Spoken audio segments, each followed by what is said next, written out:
To download Windows 10। কত ধরনের link আসছে, এই লিঙ্কগুলোতে যাওয়ার পর বিভিন্ন ধরনের কথা বলে, এই সাইটে যাও, এরপরে এই সাইটে যাও, এরপরে এই সাইটে যাও। এভাবে যাইতে যাইতে এক সময় দেখা যাচ্ছে যে আমার সময়ই নষ্ট হচ্ছে, বরং আমি আমার সেই ডাউনলোড দেওয়ার যে চেষ্টাটা আমি করতেছিলাম বা ডাউনলোড দেওয়াটা আমার যে প্রয়োজন, এই কাজটা আসলে সফল হচ্ছে না। আমি আসলে আপনাদের একটা স্ট্রিক্টলি দেখাতে যাচ্ছিলাম যে কিভাবে উইন্ডোজটা খুব সহজে ডাউনলোড করা যায়। নিচে কতগুলো লিঙ্ক রয়েছে, যে মানুষ কিভাবে সার্চ দিচ্ছে অনলাইনে যে ডাউনলোড করার জন্য। আপনারা এখানে সিম্পলি লিখবেন গেট ইনটু পিসি, এন্ড গুগলে সার্চ দিছে, অলরেডি চলে আসছে get into PC, and already link চলে আসছে।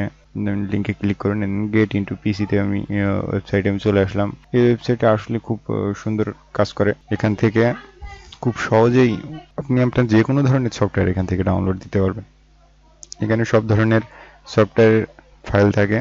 এখানে সার্চ দিবেন যে আপনি যে ফাইলটা ডাউনলোড দিতে যাচ্ছেন, যে ধরনের ওয়েবসাইট, যে ধরনের সফটওয়্যার ডাউনলোড দিতে যাচ্ছেন, আপনি এখানে লিখে সার্চ দিবেন, অটোমেটিক্যালি চলে আসছে। এখানে সার্চ দিলাম, উইন্ডোজ 10 এর লেটেস্ট ভার্সন যেটা, সেটাও চলে আসছে। উইন্ডোজ 10 এর যত প্রকার ভার্সন বের হয়েছে এ পর্যন্ত সব ধরনের ভার্সন চলে আসছে। আপনি এখান থেকে আপনার পছন্দ হয় যেটা, সেটাই আপনার এখান থেকে ডাউনলোড দিবেন, যেটা ভালো লাগবে সেটাই ডাউনলোড দিবেন।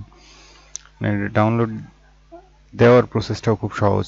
ডাউনলোড উইন্ডোজ 10 এন্টারপ্রাইজ ফিচারগুলো দেখে নেবেন যে আপনার পিসির সাথে সামঞ্জস্য আছে কিনা, যে এই উইন্ডোজ ফাইলটা ডাউনলোড দিলে আপনার পিসিতে কেমন সাপোর্ট করবে। ফিচার অফ উইন্ডোজ 10 এন্টারপ্রাইজ 2019 বিষয়গুলো পড়ে নেবেন ভালো করে, যে আসলে আপনার পিসিতে এই উইন্ডোজ 10টা কার্যকর হবে কিনা, এগুলোর বিস্তারিত দেওয়া আছে। দেখেন একবারই সর্বশেষ শেষের দিকে আছে আপনার ডাউনলোড ফাইল। এই ডাউনলোড অপশনটা আপনার এখান থেকে সরাসরি এখানে ডাউনলোডে ক্লিক করুন। সামান্য একটু সময় নেবে, একটুখানির ভিতরে অটোমেটিক্যালি ডাউনলোড স্টার্ট হয়ে যাবে। দেখেন আমার উইন্ডোজ ফাইলটা ডাউনলোড অলরেডি চালু হয়ে গেছে। আপনারা খুব সহজে উইন্ডোজ ডাউনলোড দিতে পারবেন।